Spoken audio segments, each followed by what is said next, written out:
5 Meter, stimmt gar nicht. Er ist nur 4 Meter, glaube 98 oder 99. Er ist unter 5 Meter. Es ist ein richtiger Camper mit einer richtig großen Dusche drin, einer Toilette und schlafen können auch noch bis zu 4 Personen. Allerdings hat er nur 2 Sitzplätze. Das ist die einzige Einschränkung. Er ist komplett Stealth. An dem ganzen Fahrzeug ist kein einziges Campingfenster drin. Und Karl Schlössel, ich grüße dich ganz herzlich. Du bist von Yamaha Car. Du hast das hier verzapft mit. Ja, das ist eine ganz neue Geschichte. Viele Fans kennen ja mittlerweile den Namen Furgok. Furgo wie der Van und KW Camping. Der größte spanische Hersteller. Alles, was an dem Fahrzeug ist, ist patentiert. Es ist also wirklich eine Innovation im Fahrzeugbau. Alle Berichte, wenn man irgendwo den Pressebericht platziert oder platziert hatte, gehen die Zahlen absolut nach oben. Jeder ist Furgok-narrisch, wie man in Bayern sagt. Es polarisiert absolut das Produkt. Und hier vor allem auf 4,99 Meter. Lasst euch überraschen. Ja, es ist, ich kenne ja die 4,99 Meter, es gibt ja viele Hersteller, die sowas mal probiert haben, die haben aber keine Dusche drin. Und viele sagen, das geht nicht. Und ihr habt nicht nur eine Dusche drin, ihr habt eine große Dusche eingebaut. Das werden wir gleich mal sehen. Du hast einen Platz, du kannst drin Tennis spielen, du hast eine Face-to-Face-Sitzgruppe mit drin, du kannst sogar den Tag über verbringen.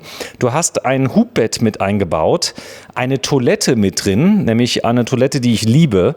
Das werden wir gleich mal sehen. Ich liebe Toiletten, ja, so ist es. Und man hat sogar, das zeige ich mal gerade, den neuen Fiat Ducato 8 genommen mit 9-Gang-Automatik. Das Ganze sieht so aus und es ist von außen nicht zu erkennen. Wenn du jetzt sogar noch hingehst und den Vorhang nimmst dazu, dann kannst du hiermit in jeder Stadt stehen. Du kannst dich einfach an den Rand stellen. Mit 5 Metern wirst du niemals auffallen. Du kannst auf einem Pkw-Platz sogar stehen und kannst einfach parken, weil der geht wirklich als Pkw durch. Absolut. Es fällt überhaupt nicht auf. Wir waren selbst Champs-Élysées in Paris, direkt dort gestanden. Kein Mensch hat irgendwas gesagt. Jeder meint, es ist ein Lieferwagen oder Bus. Du siehst von außen nichts, dass es ein Wohnmobil ist. Es sieht hochelegant aus durch die Form, durch die Originalfenster. Wenn du mal gerade die Tür zumachst, sei mal so lieb, dass ich habe dich unterbrochen, aber es geht nur um die Optik, denn wir haben auf der Seite, auf der Fahrseite noch nicht mal ein Fenster. Das heißt, da, wo alle vorbeigehen könnten oder wo die Straßenseite ist, wo du alles siehst, da siehst du nichts. Siehst du nichts. Das ist natürlich der absolute Wahnsinn, wenn du das Fahrzeug irgendwo spürst und siehst, es fällt nicht auf. Jetzt kommt es noch besser. Ihr habt noch nicht mal eine Stromeinspeisesteckdose sichtbar, damit man eben Stealth campen kann, also unentdeckt campen kann. Zeig mal bitte, Karl, wenn du es leicht anhebst. Da ist nämlich das Teil und da ist die Landstrom, also die Außenstromeinspeisung und die ist hier unten drunter. Man kann es sogar schließen. Wenn ich am Campingplatz bin, mache ich es einfach hier rein, lasse es so, wie es ist. Und bin drin. Und wenn wir gleich reingehen, da ist alles drin. Da ist ein Kochfeld mit drin, da ist eine Spüle mit drin, da ist eine Dusche mit drin. Das ist unglaublich und da ist sogar eine Mineralstoff-Arbeitsplattenerweiterung mit drin. Die haben an alles gedacht. Furgok, der absolute Hammer. Es ist aber auch einer der größten spanischen Anbieter. Groß geworden sind die mit dem Fahrzeug hier, das haben wir schon gefilmt, bei dem man 6 Meter, glaube ich, ist das hier, oder 6 Meter? Genau, ist der 6 Meter und der hat auch die Dusche mit drin, aber im Alltag sieht man die nicht. Du siehst überhaupt gar nichts, weil die Idee war natürlich damals, wie lange duschst du und wie lange bist du auf der Toilette? Das sind vielleicht maximal 5 Minuten und dann hast du 23 Stunden, 55 Minuten absolut viel Platz drin. Du kannst alles reintun, Bikes, Motorrad, Vespa, du hast eigentlich wahnsinnig viel Platz. Den ganzen Tag. Das werden wir gleich auch mal zeigen. Das ist ganz simpel, denn wir haben eigentlich einen Fachmann bei euch, der das hier macht, aber du hast ihn ja selber schon benutzt, hast das Ganze schon mal gezeigt. Das ist wirklich ein Teil, du hast eine Stehhöhe mit drin. Komm, wir haben jetzt so viel geteast. Komm mal mit, Karl, auf die Rückseite. Wir fangen mal hinten an und hier sind keine, stopp, warte Karl, mach nochmal zu, bitte, sei so lieb. Hier sind keine Campingfenster drin. Das heißt, hier sind die Original Fiat Glasfenster drin. Das heißt, von außen kannst du es nicht sehen. Würde man das Furgok, was sehr schade wäre, auch noch runterföhnen, dann wäre er nicht erkennbar. Absolut, du siehst nichts. Sieht elegant aus. Sieht wirklich vom Stativ aus und es fällt halt einfach nicht auf. Bevor wir es aufmachen, ja, Vorschlag von mir, öffne es mal nicht und wir gucken mal erstmal von innen rein, weil wir würden einiges kaputt machen, wenn wir das jetzt öffnen. Wir machen auch gleich hinten auf, wir werden das zeigen. Also hier ist ein Fiat Ducato 8. Tada! Und guck dir mal an, Basispreis 63.254 €. Das heißt, da geht's los und für einen Möbelbau, der so gut ist, dass du gesagt hast, da kann man sehr, sehr lange Freude dran haben. Alles sehr hochwertig. Guck mal. Mach das mal bei irgendeinem deutschen Hersteller. Da geht der Stift kaputt gerade, siehst du? Siehst du, der ist kaputt gegangen. Ach, da kriege ich Ärger damit. Der Rest kannst du wieder abwischen, siehst du? Alles. Ist das HPL? Das ist HPL. Ist natürlich ein richtig strapazierfähiges Material, was wir überlegen, auch bei anderen Wohnmobilen in Zukunft herzunehmen. Du kriegst keine Kratzer, keine Dellen, kein nichts rein. So, dann habt ihr hier, guck mal, alles ist professionell mit Filz ausgelegt, mit Industriefilz, der da ist. Du hast richtige Aluminiumkanten hier mit drin. Ja, der ist von der Bauart her natürlich äußerst stabil gebaut. Furgok zählt mit Sicherheit in Europa zu den besten Van-Herstellern. Wir nennen ihn schon mal bewusst Van und nicht mehr Kastenwagen. Er ist wintertauglich bis minus 30 Grad. Das wird garantiert vom Hersteller. Wir haben eigentlich in den Premium-Ausstattungen alles drin, von der Dieselheizung über Kompressorkühlschrank, Solaranlage, Lithium etc. etc. etc. etc. So, und das Besondere hierbei ist, diese Mineralstoffarbeitsplatte, die ist nämlich nicht nur Arbeitsplatte, das kann ich mal gerade zeigen. Also komm, wir gehen mal rein. Das System ist relativ easy erklärt. Das Bett ist ein Hubbett hier oben drüber. Richtig. Unten das Bett kannst du komplett bauen, indem du ein Holzbrett hast. Also wenn du es nicht brauchst, dann hast du hier diese Face-to-Face-Sitzgruppe. Komm, wir setzen uns mal rein. Hallo Karl, hier kann ich also ganz normal drin sitzen, aufrecht. Du kannst das geht. aufrecht sitzen. Du kannst aber auch hier ein Bett drin haben. Du kannst das Bett hier an diese Gurtschlösser auch anschließen, das untere. Dann fährt es auch mit hoch. Dann hast du beide Betten weg. Jetzt haben wir das eine Bett raus. Du hast das obere natürlich noch drin. Kannst jetzt Vespa reinstellen, Motorrad, was auch immer. Und hast Arbeitsplatz. Und das Schöne ist, du hast da immer noch Platz für deine Stühle. Das zeigen wir später mal. Du hast hier in den Türen deine Tischchen und Stühle auch schon verstaut. Alles ist ausgefertigt mit hochwertigen Aluminiumprofilen. Die sind mit drin. Alles ist verkleidet. Du siehst auch hier, du hast eine Verdunklung mit drin. Die haben sich Gedanken gemacht, wie man die Originalfenster verdunkeln kann. Und das ist so professionell gelöst. Du kannst von außen nicht sehen, dass du innen schläfst. Du siehst nichts. Das ist sowas von toll gemacht. Es ist wirklich, auch das spanische staatliche Fernsehen fährt Furgoks aus Übertragungswagen. Die haben den 6 Meter. Da wird auf einer Seite ist ein großer Bildschirm, Arbeitsplatz ist in der Mitte und die senden von dem Fahrzeug aus. So, es kommt gleich noch besser. Die Leute werden sich jetzt fragen, wo ist die Dusche? So weit sind wir noch nicht. Das werden wir ganz zum Schluss zeigen. Die Dusche ist keine Notdusche. Das ist eine riesengroße Dusche, bei dem große Leute duschen können. Das ist der Küchenblock und der beinhaltet dann nochmal 2 Schubladen. Die unterste werden wir jetzt nicht öffnen. Da ist nämlich ein Geheimnis drin. Das werden wir jetzt noch nicht lüften. Obendrauf ein Doppelflammen-Kochfeld, riesengroß, das, wenn man es nicht braucht, einfach geschlossen werden kann. Und dann habe ich diese Dometic-Spüle mit allem drum und dran als Ablagefläche. Bitte schließ sie nochmal, sei mal so nett. Dann setze ich mich jetzt auf den drehbaren Fahrersitz hier. Fiat Ducato 8 mit Vollausstattung. Bis aufs digitale Cockpit habe ich hier alles mit drin. Du hast sogar eine Privacy Verdunklungssystem mit eingebaut von Dometic. Das ist direkt mit drin.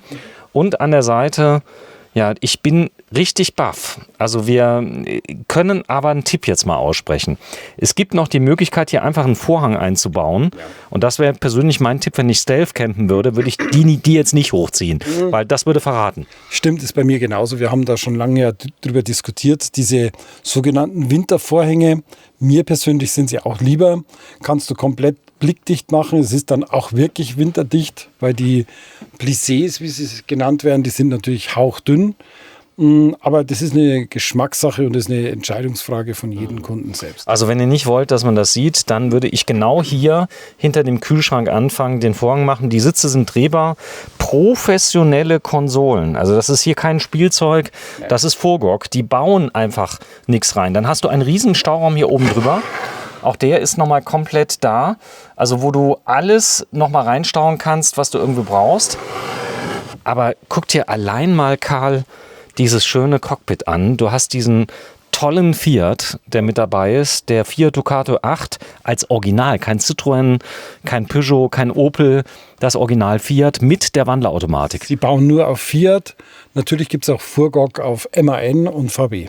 So, und jetzt zeigen wir mal, wenn man sich hier hinsetzt, wir zeigen, dann blicke ich mal in den Raum. Wenn du dich noch mal reinsetzt, vielleicht mal auf die Fahrerseite oder da, das ist okay. Bleib mal da sitzen, dann blickt man in diesen, wir sind auf 4,99 Meter, haben ein Alltagsauto mit automotivem Charakter, mit einem Hubbett. Und das können wir jetzt mal runterlassen. Karl, sei mal so nett. Denn wir haben ein elektrisches Hubbett. Hier muss man sich gar nicht mehr anstrengen. Im Küchenbereich ist nämlich, bitte? Es ist wunderbar verarbeitet alles. Es geht auch ruckzuck runter.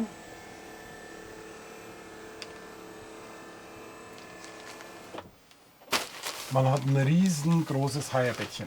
Du hast ein Haierbettchen mit drin. Das ist wirklich für 2 Personen ausreichend. Hier ist noch eine Verlängerung mit drin, damit diese Stellen hier auch komplett ausgefüllt werden, sodass du über die ganze Länge dann schlafen kannst. Und das Ganze mal 2. Und mal 2 bedeutet, wir fahren es gerade nochmal hoch. Wir werden jetzt das untere Bett, und jetzt müsst ihr gut aufpassen, dass ihr keine Schnappatmung gleich kriegt. Ja? Man kann nämlich eine Person oben auf voller Breite schlafen und eine Person unten. Und die obere Person kann sogar noch, damit der unten nicht zu eng ist, auf jeder Position schlafen. Das ist die Besonderheit. Genau, du kannst überall schlafen, du kannst unten, oben schlafen, du kannst das Bett stehen lassen, wo du möchtest. So, es ist noch viel mehr mit drin. Ihr müsst dranbleiben. All das, was hier entwickelt worden ist wirklich toll. Also ich bin absolut begeistert. Bitte mal öffnen. Und dann sieht man sehr schön, jetzt können wir auch mal ganz kurz noch mal die Stühle zeigen. Das ist wie beim California eingebaut in die Türen. Allerdings hier wieder mal mit diesen riesigen Aluprofilen, die immer die ganzen Möbel da miteinander verbinden. Da sind insgesamt 4 Stühle mit drin. Das ist so ein Stuhl? So aus, genau. Also richtige Stühle, keine. Richtige Stühle. Das ist also nicht irgendein Spielzeug, sondern das ist schon gute Qualität, gute Ware. So, dann hast du hier so ein richtiges Edelstahlprofil, was hier dran ist, was das Ganze auch nochmal verbindet.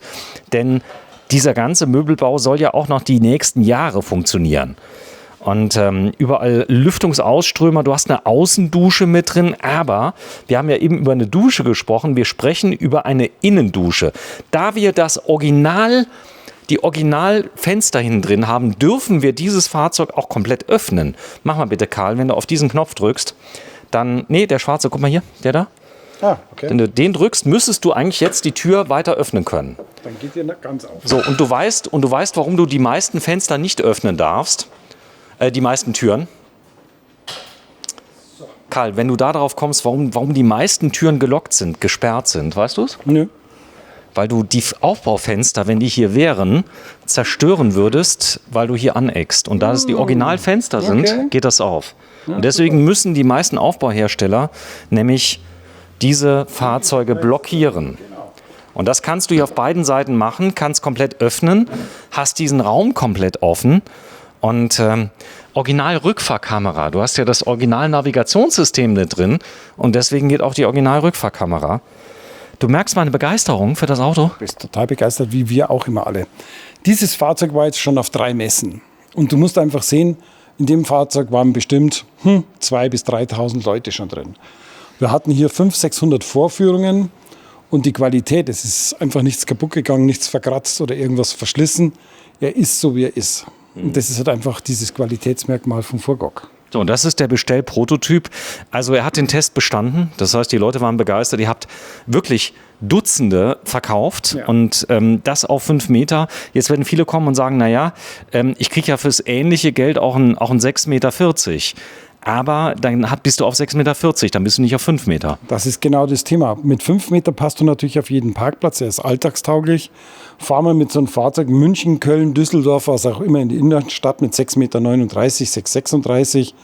Du hast schon dein Problem beim Parken. Mit 5 Meter geht es auf jeden Parkplatz. Das ist überhaupt kein Thema. Und du hast alles an Bord. Fahrradfahren, hinten Fahrräder rein, zu zweit. Idealster Grundriss überhaupt. So, und jetzt bauen wir mal das Bett unten. Also, wenn ihr zu zweit unterwegs seid, keiner muss auf ein vollwertiges Bett verzichten. Denn du hast hier nämlich die Besonderheit, und wir werden das euch gleich zeigen, du kannst dieses Bett hier parken oben. Das ist eine Besonderheit.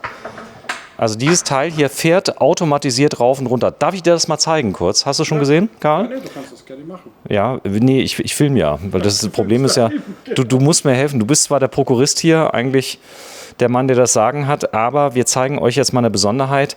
Denn dieses Teil, das werden wir jetzt mal machen, das legen wir einfach mal hin. Sei mal so nett, Karl. Und du kannst es genau so reinlegen. Wir haben es nämlich beide mal eruiert. Einmal drehen. Moment.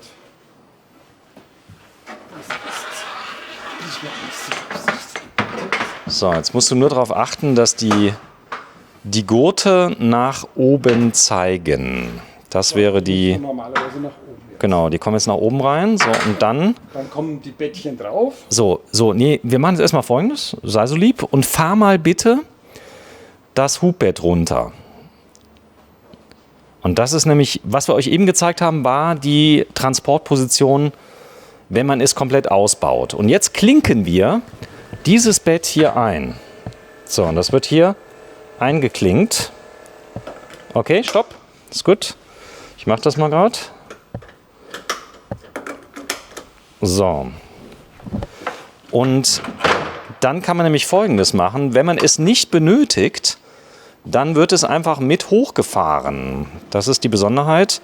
Und da kann man dann auch, also falls ich ein Fahrrad mitnehmen möchte und so weiter. Karl, hast du vorne verdreht, deswegen ist es ein bisschen schief. Guck mal, machen wir gerade mal neu. So, ein bisschen schief, was da ist. Und ja, und das wäre jetzt die Position. Das heißt, es fährt automatisiert hoch. Jetzt habe ich hier natürlich dann alles frei, um meine Fahrräder und so weiter zu transportieren. Jetzt fahr's bitte nochmal runter. Und hier kann man dann auch die Bettauflage extra drauf liegen lassen. Gerade hier rein. So, bitte mal etwas weiter runter. Kleines bisschen. Super. Und liegt. Und jetzt locke ich mal wieder weg. Also das geht ruckzuck. Einmal raus. Und das Bett jetzt mal auf Schlafposition bringen. Das wäre ungefähr, ja, noch vielleicht einen Ticken höher. Okay, so ist gut.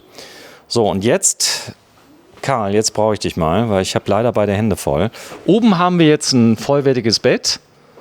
Das haben wir schon gesehen. Und unten dabei sind natürlich alle Polster, damit man hier diese Sitzgruppe dann nochmal bauen kann. Wir haben das eben auch schon mal geübt. Einmal hier angewinkelt, da ist die Schlafseite, die ist hier drin.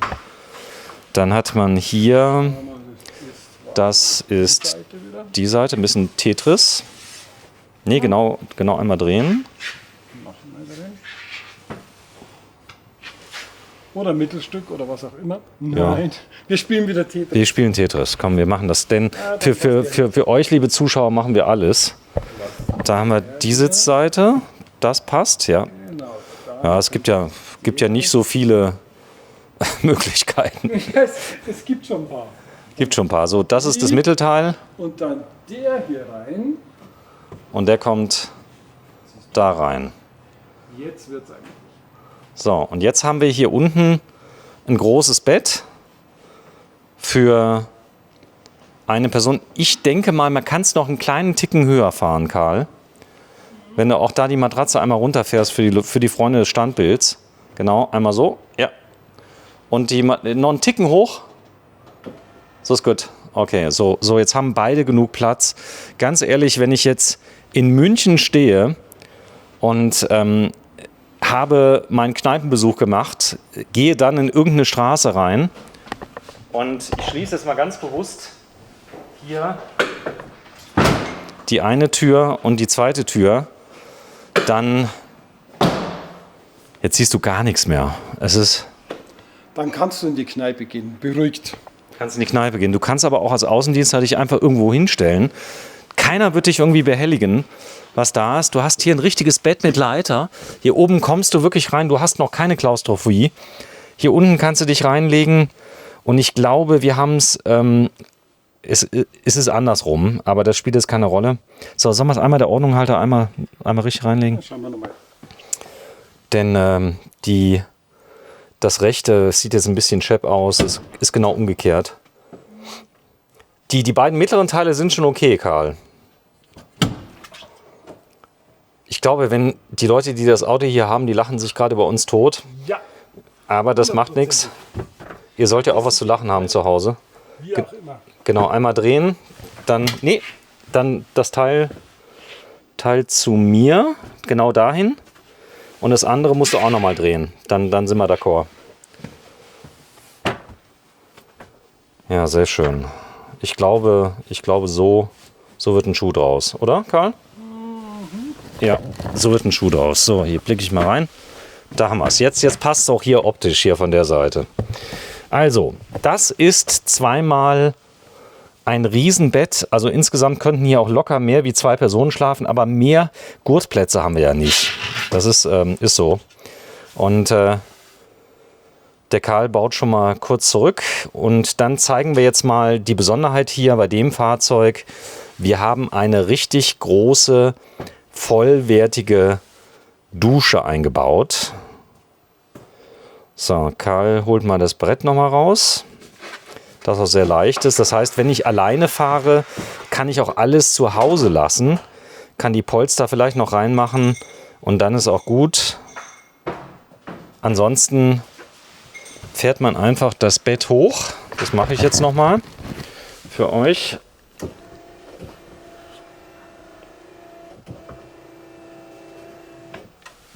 So, und jetzt habe ich natürlich viel Platz. Was ist hier drunter? Können wir mal runter gucken, Karl? Hier drin? Nee, unter den Sitzen meine ich. Es gibt übrigens noch eine Abtrennung hier drin. Das ist der Wassertank. Da ist der Wassertank drin. So, was ist hier noch? Da ist wahrscheinlich die Gasflasche drin. Da geht es hier noch ein bisschen weiter. Könnte. Ja, ist Gas drin. Wunderbar. Denn wir haben ja eine Dieselheizung und das Gas, glaube ich, nur zum Kochen. Das brauchst du nur zum Kochen. Genau. So, ich guck mal gerade hier. Da ist, guck mal, da ist das Trennelement drin. Genau. Also das brauchen wir jetzt nur mal zeigen. Und da habe ich ja nochmal Staufach. Also, Nochmal Staufach und ein bisschen Zeug drin. okay, verstanden. So, jetzt kommen wir zum Highlight. Sollen wir zuerst mal die Toilette zeigen, dass wir die... Zeigen wir doch mal die Toilette, die natürlich hier versteckt ist. So, also da ist ein großes Porta-Potty drin. Das ist komplett frei, sodass man es einfach rausziehen kann. Man kann es dann benutzen. Übrigens habe ich genau dieses Porta-Potty auch zum Einsatz.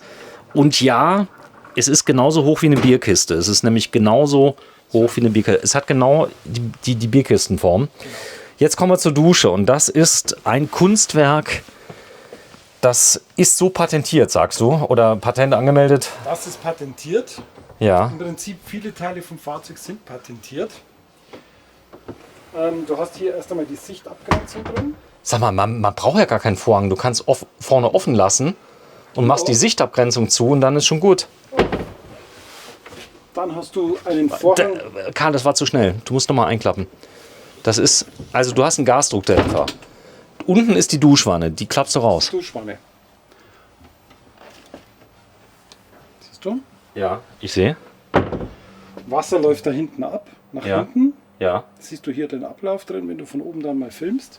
Warte, da ist der Ablauf drin. Also da kann nichts passieren. Da kann nichts passieren. Kann nichts passieren. Hoch, schau.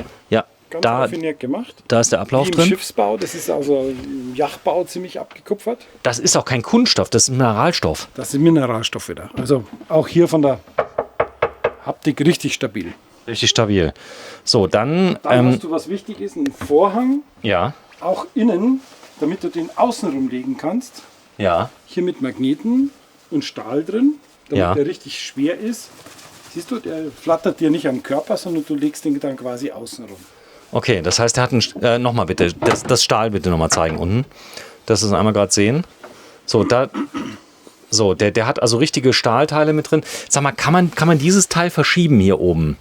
Dieses, Teil, das müssen wir eigentlich nach rechts verschieben können, wenn du es mal zu dir ziehst.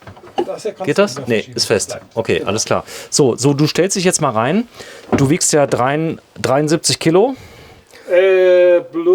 Plus Mehrwertsteuer. So, und das Ganze. Getränke und Mehrwertsteuer. So, und jetzt mach mal bitte den Vorhang mal zu. Das wir einmal kurz zeigen. Das funktioniert in der Praxis sogar so hervorragend, dass du machst zu und da gibt es nur eine einzige Antwort darauf. Die beste Dusche ist die du dabei hast. Genau. Und du kannst ja das Waschbecken nochmal hochklappen, damit du besser duschen kannst. Ja, das ist schon Platz hier. So, das ist Platz. Und jetzt mach mal ganz zu. Und jetzt sieht man auch, wie diese Metallteile genau in den Duschvorhang reinfallen. Wenn du da auf deiner Seite, guck mal hier, ist noch nicht ganz drin unten, Karl. Da oben fehlen ein paar Klupperchen.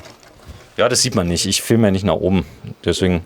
Aber jetzt hast du es erwähnt, jetzt weiß es auch jeder, dass die fehlen. Und jetzt mal bitte hier diese Metallteile einfach reinmachen.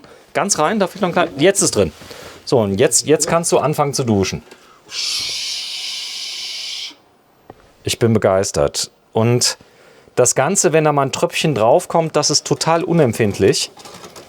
Also da passiert nichts. Beim Boden meine ich. Da hast du kein Problem damit. Hast du kein Problem. So, dann wird das eingefahren, du bist fertig mit Duschen.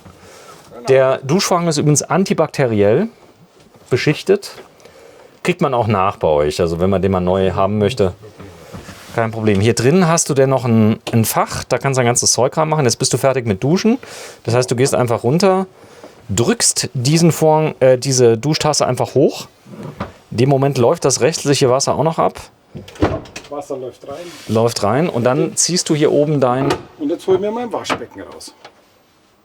So, und das ist übrigens der Duschschlauch. Den kannst du einfach rausziehen. Da ist er mit drin. Ich bin Karl. Ich kann mir vorstellen, warum auf den Messen die Leute nachts nicht mehr schlafen konnten, nachdem sie das gesehen haben. Ja, es ist wirklich absolut neuartiges Konzept. Und man muss einfach sagen, die meisten Vans sind einfach zu 99% gleich. Man sucht ja heute neue Konzepte und wo man mehr Platz hat, wo man Sachen mitnehmen kann, Fahrräder, E-Bikes, jeder kennt das Problem. Dann werden die Fahrzeuge immer länger, immer schwerer, immer länger, immer schwerer und hier sind wir bei 5 Meter, also unter 5 Meter und wir haben alles drin. Dusche mit drin, eine vollwertige Dusche. Ja. Das ist das perfekte Fahrzeug, ganz ehrlich, wenn ich unauffällig alles erledigen will, reisen will. Ich bin Fotograf, will aber stehen, wo ich will, aber ohne aufzufallen. Ja, das ist ja heute, was die Leute einfach wollen. Sie wollen nicht auffallen, sie wollen aber ein Fahrzeug haben, wo alles drin ist. Und bis jetzt sind die ganzen Konzepte, und ich kann euch garantieren, jeder große Hersteller, egal aus Frankreich, Italien, Spanien, Deutschland, war hier, um die Fotos zu machen von dem Fahrzeug. Ja. Die Jungs von Furgok haben sich so viele Sachen patentieren lassen, dass es fast unmöglich ist, das Fahrzeug im Moment nachzubauen. Und vor allem in der Qualitätsstufe. Man muss erst mal da hinkommen, wo die heute sind. Auch das Bett läuft richtig auf Schienen. Da bist du nicht auf einer Schiffsschaukel hier drin, sondern da bewegt sich gar nichts. Wir gehen mal auf ein paar Details. Du hast nämlich hier unten, hier oben hast du noch ein Fach und gerade eben, wir haben ja das ja gezeigt, das können wir euch gleich mal zeigen. Also alles ist hier Vollkorpus, nochmal mit richtige Scharniere, und so weiter drin. Verkleidet, auch in den Ecken und Kanten. Guck mal, dann hier, guck mal, eine Whale ist eingebaut. Das heißt, eine Warmwasserspeicher mit drin, eine Webasto-Standheizung ist mit eingebaut. Du kochst auf Gas, deswegen brauchst du auch nur diese kleine Flasche, die hält den ganzen Sommer lang. Du brauchst nichts. Sonst ist der Rest des autark. Du hast deinen Kompressorkühlschrank, du hast eigentlich alles hier drin. Und das auf 5 Meter. Also mich hast du überzeugt. Ich finde das Preis-Leistungs-Verhältnis noch wirklich sehr fair. Dann der Kleiderschrank. Das haben wir noch ganz vergessen. Du kannst hier oben natürlich noch die Technik von oben zu. Guck mal hier, NDS ist sogar drin aus Holland. Das ist, ich bin wirklich beeindruckt. Also ihr habt wirklich viel gemacht. Hier ist der Whale Heater. Das könnt ihr sehen. Also der kommt aus dem Schiffsbau. CBE, Bedienfeld haben wir ja schon gezeigt. Also all das ist mit drin von Schaut. Alles eingebaut. Ja, Furgok kommt aus Spanien. Du bist der Spezialist für Reisemobile, die nicht aus Europa kommen. Die nicht aus Deutschland kommen. Aus Europa kommen sie ja. Und die ist wieder mal was gelungen, auf 4,99 Meter wirklich ein Fahrzeug mit Dusche zu bauen. Du kriegst von mir den goldenen German Television Orden, lieber Karl Schlössel. Und wir machen aber jetzt Feierabend, denn wir drehen morgen weiter. Morgen drehen wir früh mit dem... Morgen fangen wir an mit Lamarca 59G, also mit einer neuen Version mit Garage und ein paar andere Neuigkeiten, wo wir euch zeigen wollen. So, und hier machen wir nochmal, komm, wir filmen nochmal das Preisschild. Boah, für heute bin ich aber bedient. Heute ist Samstag, der 1. April 2023 in Landsberg am Lech. Berlin heißt der hier und er hat tatsächlich eine Länge von, stimmt nicht, die 5 Meter, er ist unter 5 Meter, bin ich mir ganz sicher. Ich glaube 4,99 und ich bin beeindruckt. Das ist genau das, was ich schon immer mein ganzes Leben gesucht hat und ganz ehrlich, für das Geld baust du ihn auch nicht selber in der Qualität. Also auch wenn du jetzt gucken würdest, weil selber bauen könntest du ja in Einzelserie, ich glaube, da greift das Patent auch nicht. Also wenn du das ja nicht zu gewerblichen Zwecken machen würdest du es nachbauen. Viel Spaß. Viel Spaß, gerade mit der Duschwanne etc., mit Abfluss, da geht's los. 5 Meter. Und wenn man das haben möchte, Lamarca heißt, ihr seid in Landsberg am Lech, dann kommt vorbei und ich danke dir recht herzlich, Karl. Ich mache jetzt die Kamera aus und mache jetzt Feierabend. Der Sonntag, den habe ich mir verdient. Tschüss, Karl. Ciao, ciao.